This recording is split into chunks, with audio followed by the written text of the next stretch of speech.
สบายดีพี่น้องตัดผ่ามาที่ตอนค่ำเนาะเตรียมเห็ดน้ำเงี้ยขบุดมื้อนี้เขาได้คนมาซอยเพิ่มพี่น้องก็คือญาติทางพ่อเขาเนาะพี่น้องอันเพิ่นว่าหน้าสาวบ่บ่แม่นทางฝั่งไทยเขาเจออีหยังเนาะคือกันนะเนาะลุงป่านา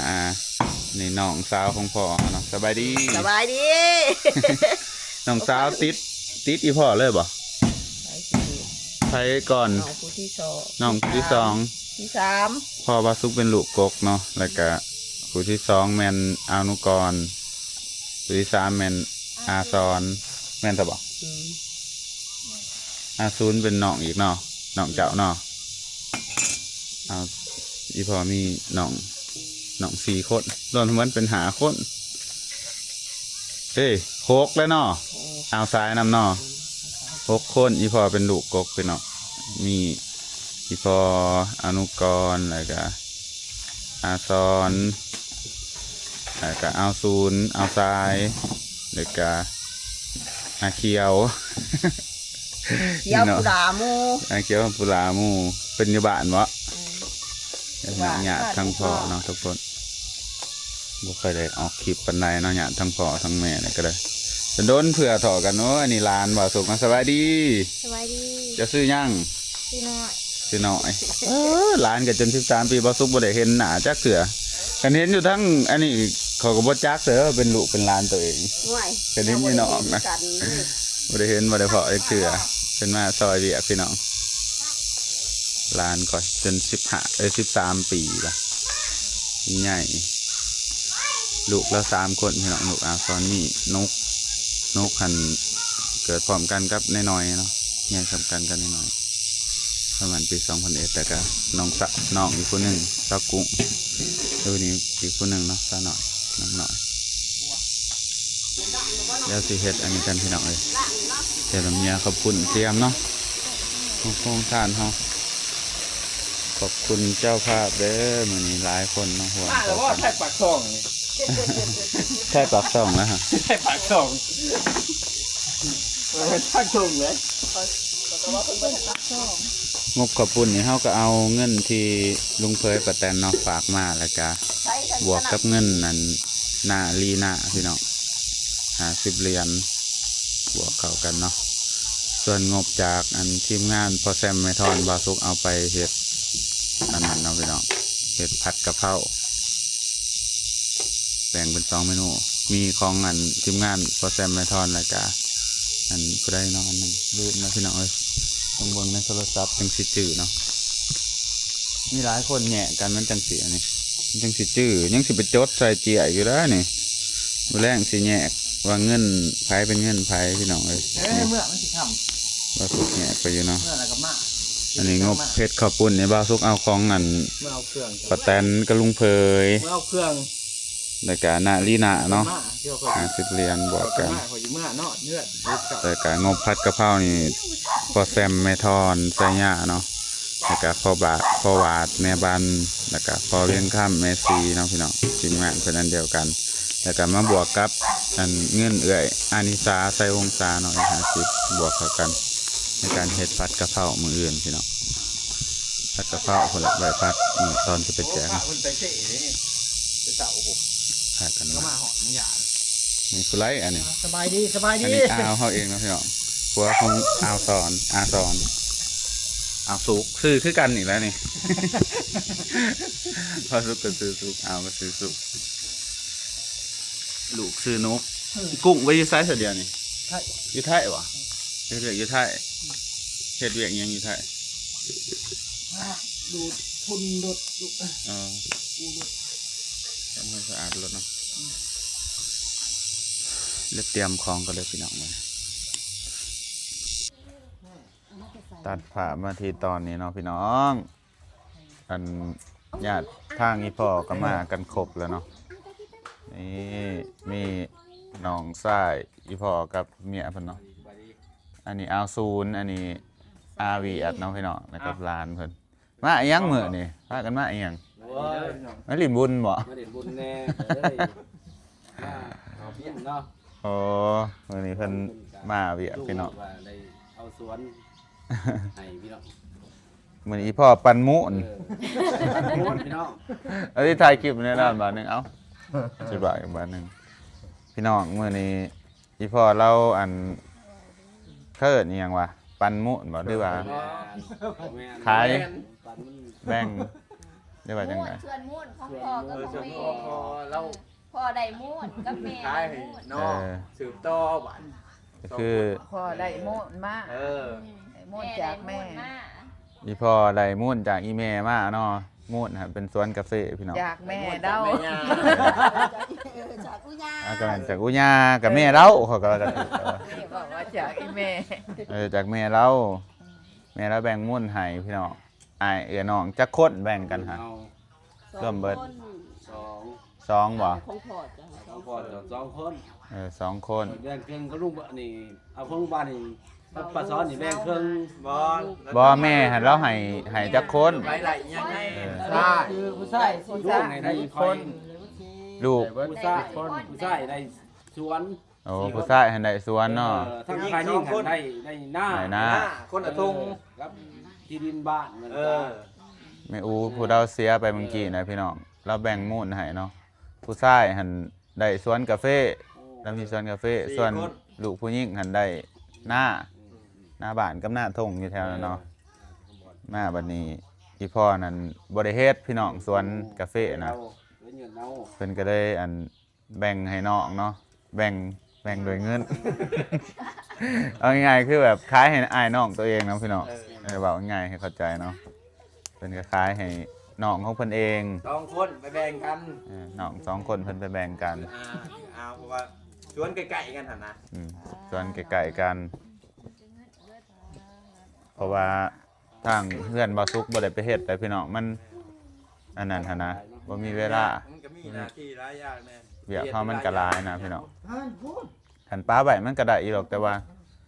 เฮาขายเฮาก็ขายให้อ้ายน้องตัวเองหั่นนะบ่ได้ขายให้คนอื่นนะ ดีกว่า ให้เอาเฮ็ดเอาซะเพราะว่าเราไปอยู่ตลอดเนาะพี่น้องเราไปเฮ็ดตลอดไปเฮ็ดซุปีเพราะว่าเฮ็ดสวนกาแฟนี่มันต้องมีเวลานะพี่น้องมีเวลาอยู่พุ่นตลอดแต่เพิ่นก็แบ่งเป็นจำนวนเงินเท่าไหร่นี่ของอีพ่อเท่าไหร่ ไอ้พ่อ140ล้าน 140ละ 140ล้านกีบพี่น้องประมาณ 200,000 250,000 บาท ประมาณ200,000 บาทซะ ได้ใช้200,000 200,000ซะมันจังไง 200,000 แล้วก็อีแม่ มีของอีแม่อีก อีแม่อีกได้ สวนอยู่อันนั้นแต่ใกล้ๆถาด อีแม่นี่ก็แบ่งหมุนคือกันบัดนี้ 130ดะ120ดะ เออ 120ล้าน เพราะว่ามันอันนั้นได้บ่มีโคกาแฟและก็มันก็ มีตะกี้ดินเหรอ มันบ่อยู่ไกล ได้เลยเนาะ มันไกลอีก ไกลว่าซั่น ได้ แม่ ท่า ไกลคนทาง จะลาย บ่มีสะดวก ทางเขา เอ เลย อร้านใหญ่จะไป ยุ่นเอา แค่นี้ เอ้ยยอ ถ้า ด จะว่าร้าน เอาด้วยกันเนาะ เอานุกรเป็นผู้ยุ่นเอาทางนี้ อืม ว่าพ่อคืออาซ้อนผู้เดียว ฮับโซ เอา สู้เรื่อยๆ บอกว่านะครับโคก เดี๋ยว เราเต็มใจ ส่วน เดียว แล้วได้หันตีได้จบมา โอ้ยมันก็ เป็นยัง ซ้ำนี่ นะครับ สวนทางอีแม่หันเป็น แม่มูดพอ ม่วนทางอันลุงเนาะลุงซื้อให้ลุงวาง ของ มันบ่ แม่หันเป็นลูกซื้อให้ ลุง ให้ ซื้อ น้อง ให้ มัน4 คน เออ พี่ได้แม่เราก็เอาให้ อีแม่แล้วกินบ่ล่ะม่วนทางอีแม่หันเป็นลุงเนาะลุงวางแล้วซื้อให้อ้ายน้อง4คน น้อง4คน ไอ้น้อง4คนน่ะก็แบ่งกันเรียบร้อยเบิดแล้วแหละพี่น้อง เพิ่นก็แบ่งแล้ว เอาเงินให้เบิดทุกคนแล้ว แต่ข่อยส่วนข่อยบ่มีได้ปานใดดอกเพราะว่าข่อยแบ่งกับเล แล้ ยว ก็อีแม่ก็ได้มาอันนี้ขายให้ไป พอดี น้องของอีพ่อ เบิ่งแล้วบ่ได้ไปเฮ็ดบ่ได้เฮ็ดหยังน่ะก็บ่ได้แม่ก็หา น้องกัน ศูนย์ ตั้งแต่ไอ้หนู อืม ลูกกันไอ้น้องกัน ขอน้องก็ให้น้องตัวเองเบิดนั่น กา น่ะ รเอาตัวเองเบิดง่ายครับ บ่ได้ขายให้ผู้อื่นเฮ็ดกันเฮ็ดบ่มันขายแหละก็อยู่กันเขาเฮ็ด ใส่ประ เฮา โย บ่ ช ได้ น์ ไปก็ โอ้ตอนมาเต็มแอด ตอนหม้อเตาเบิ่งพระเงินจนนักเนาะป้าพี่น้อง ท้องจนเบาพี่น้องเอ้ยเอาขึ้นมาให้ลูกท้องจนเบาท้องจนแตก ป้าเฮาก็เอาธงมาใส่ก่อนเอาเด้อ บ่เบิด มัน เนาะ เหลือเหลือ มัน คนที่ 200,000 300,000เอาไปเฮ็ดหยังบัดนี้ จาก โอ้ย อ่ะอ๋อมันซื้อรถ มาแล้วกับรถ ซื้อรถ รถสุกเนาะ ได้รถกระบะหน่อย พยานมันมาเดินเป็นดอก ก็บ้าตัวคุณแนวเห็นหั่น เป็นดอก หญ้าบางแดงนี่หั่นเป็นตาหักเนาะคนเอามาใส่ โอ้ยราคา300 200ปลา300 หน่อยไปละมันจักตัวนั้นมันเท่าหน่อยละที่เรากระบอก พี่น้องเอ้ยเงินจนเหลือถุง ว่ากันมันเหลือกันว่าปีนที่ว่าจากมันจากไหน เนี่ยที่หัว เดี๋ยวทงซื้อรถบ่ได้บักหลายๆมัน ทำก็ได้2-3 พอโหลด เนาะ ข้ามก็ได้3 บาทวะ ไปซื้อข้ามได้จักบาท3 บาท บาทละ50 บ่เป็นตาสิอีหยังนะมัน แต่ก่อนโหซื้อดินแม่หันก็ทำได้บาทบ่แม่นพอ อ๋อ ว่า เป็นตะขาบตะกี้ ที่นี่นักเจอตึงกี่ เนาะ เนาะ ตะกี้ได้เป็น10 บาทมันได้มา มีแต่เงินทองพิจารณาใส่ขวด เงินชวนตัวลุงวางซื้อให้5,000ดอน 5,000พุ่นเนาะ 3หมด 5,000ด้วยซ้ 5,000ดอน โอ้ยบ่ได้ ำ5,000 ดอน นี่เนาะเงินมันเปิดได้ 5,000ดอนนั่นก็สิ 30ล้านเลย 30 ไอ้ข้าวเวทเพื่อนไอ้ฮานู ตัวที่เพิ่นเนาะ จะไปช่วยน้องไอ้บ่ นั่นแหละมันบ่ได้น้อยยังบาคับบ่ได้บาท เดี๋ยวนี้ได้ ยังมาพิจารณาใคร เดี๋ยว ขว นี้ ด ได้ หัน ได้ ดา น้อยกว่าให้ มีแต่ทราบสินเงินทรัพย์นั่นอันนั้นก็เอาคิดบาอันใดสิมีค่ามันก็ เป็น ประมาณซ้ำกัน ยาหัวมันเดี๋ยวไป มีแต่บากิน วัน ไป นี้ทำมาแพ้จะเอาปัญหาได้อีก อืม ปัญ เนี่ หาย ได้ ปัญหาละ กับพ่อบังกันกันทำกันก็เพราะกันกัน ซ้ำกันก็พอ ตะ ตะ กี้ กี้ จนบ่มี อันนั้นเอาปัญหาละยิ่งทำ เออเอาปัญหาได้ อันนั้นก่อนสิว่าเจ้าเจ้านะเจ้าเอาดิสมมาประกวดแต่ว่า สิได้แบกเป็นกระสอบเนาะ อืม เอาป้าย ไม่ได้ที่ลูกโอ้ จับพูดเด้อจะมาถือเบะโคกโตได้ จ้า เบะบ่ซื้อจะเสือจะซื้อ ยังสิบ่เพาะ รู้สึก อันนั้นมาอัน ซื้อรถมือ8เพราะอยู่ดอก ไปคืออีกคนซื้อรถเราชิปด้วยรถตะกี้ไหน ง่ามได้ดอกรถตก บ่แล้วตะกี้ ตะ มัน กี้มันก็หาแสน เออ อันนี้เงินมัน ไป 2 แสน ไป ได้พี่น้องทั้งพ่อประสุกเนาะเป็นมาปงเงินค่าดินแม่ค่าดินทางปากซ่องดินสวนเนาะดินมูนที่พ่อก็ ให้แม่น้อยสอกให้ อันค่าย ตอนนั้นก็โทรหา ให้ญาติพี่น้องด้วยเองเนาะพี่น้องเพราะว่าบ่ได้ไปเฮ็ดพี่น้องเลย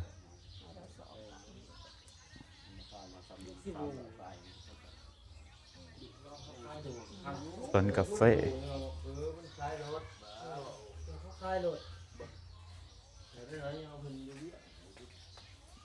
ที่ดอกใจเย็นเนี่ยเจ๊หัวรักกับ มี ก้าว แต่ ร ว่า ถก่อน เศร้าซาปีนี้นี่มันหนาพ้นสิเขามาอันใดมีแต่ยุคเดิ โอ้ย ม มันมัน ที่เผื่อไปใส่ไว้ก็เอามาใส่ที่เก่า มีเงินดะหอนเนาะไปซื้อรถมื้ออื่นแวะบุญบ้านก็ไปซื้อรถ ปีนี้ก็ปีหน้าก็สิขึ้นระดับอีก ไปเรื่อยๆเฮาก็บ่ทันได้พอสถานการณ์เนี่ยมันก็ อายุเขาก็ขึ้นไปอีก สิหนาว ก็เริ่มแก่กันไปอีกเอาที่จับเขาไว้ใจ ส่วนขับปุ่นเฮาเดี๋ยวตอนแรกเนาะพี่น้องเฮาจังสิเฮ็ดต่อกำลังอันนี้อยู่ตอนนี้จังสิเฮ็ดหากินข้าวกินน้ำพี่น้องเอ้ยมื้อนี้ก็เป็นทั้งมื้อบุญแน่แล้วก็มื้ออันนี้แน่เนาะมื้อสำคัญแน่ ห้วยเขาจมเรื่องบิ่งได้นี่ เรื่อยๆบาสุกก็มาเพิ่นสิมานอนอยู่นี่แหละพี่น้อง บ่สุกกับเมาอันแซนด์วิชน้ำเพิ่น1 ล้านกีบเนาะมันเฮ็ดโรงทานมื้ออื่นกระปุ่นมื้ออื่นเฮาจะเอาไป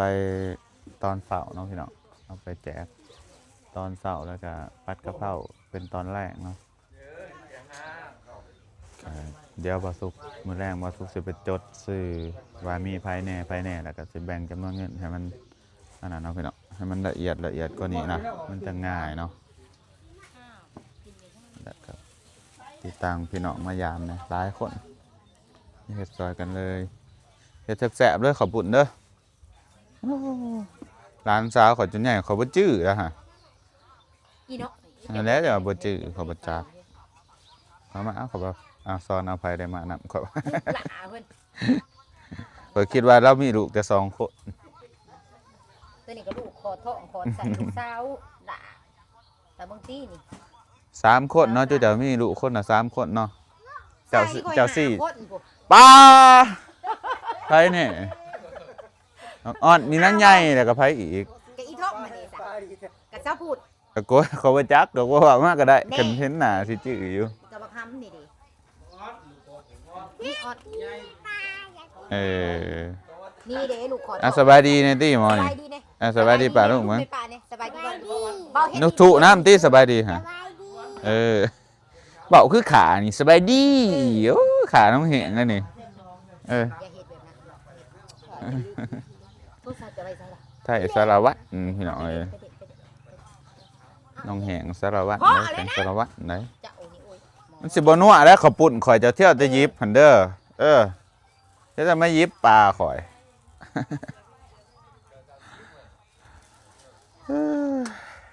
ไปเดี๋ยวหาเห็ดน้ำยาขปุ่นก่อนเครื่องอึ้งเราไม่ลูกตอนลอยคอเราไม่ตำมาอยู่ขนาดนั่งลงเลยนั่งลงสวยๆนะอันนี้ก็ลูกคอยได้นี่อันนี้ลูกคอย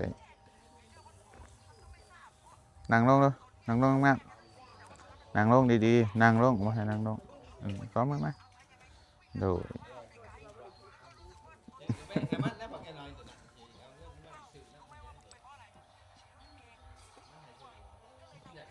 เย้เห็นแล้วเจ้าซื้อยังเจ้าฮะบอกฮะคือคู่อุ่นจะคือเบาคือขาบันอันนี้แท้ ร้านบ่สุกเลยนี่พี่น้องเอ้ยจุมันเนาะลูกร้านจะมันลายดังลายออกมาอ้ายเจ้าอยู่ไสอ้ายเจ้านะไอ้อ่อนเจ้าอยู่ไสเฮือนเอาเมียหรือว่าอ้ายเจ้านะมีผู้สาวหรือบ่มีแล้วเจ้าได้สามีหรือบ่โอ้ย นักเล่นขนาดนั้นนี่